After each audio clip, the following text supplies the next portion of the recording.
উন্নতি হব। পরিবার উন্নতি, মনর উন্নতি, আত্মার উন্নতি, এ তিন উন্নতি কথা ধর্মরে লেখা আছে।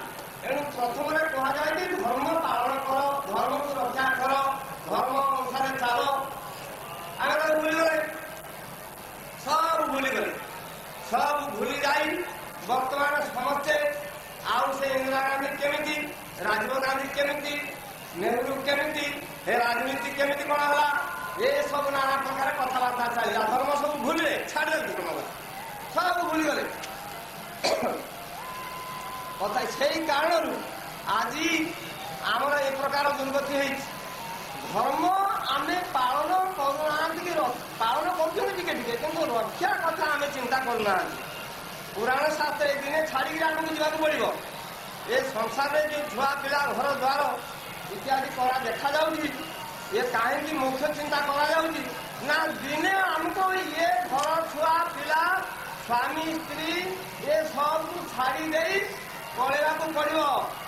ଏ ଯୋଉ ସମସ୍ତେ ଚାବି କାଟିକି ମୁଠା ବାନ୍ଧି 70, 80, 100 ବର୍ଷ ପର୍ଯ୍ୟନ୍ତ ବସିଯାଅ ଆଣ୍ଟ କରି, ଏ ଗୋଟାକ ମୋର ଘର, ମୋର ସ୍ତ୍ରୀ, ମୋର ଛୁଆ, ମୋର ପିଲା, ଇଏ ଦିନେ ଛାଡ଼ିଯିବ, ପଳେଇବ। କେତେବେଳେ ଯେ ତାର ଠିକଣା ନାହିଁ ଅଛି, ହେଇପାରିବ।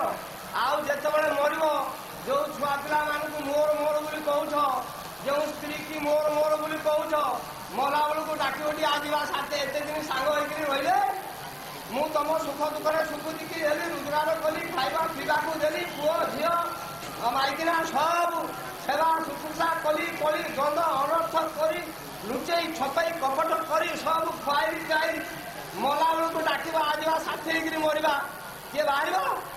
ପୁଅ ବାହାରିବ ନେଇ, ଝିଅ ବାହାରିବେ ନେଇ, ସ୍ତ୍ରୀ ବାହାରିବେ ନେଇ, ସ୍ୱାମୀ ବାହାରିବେ ନେଇ, କେହି ବାହାରିବେ ନେଇ।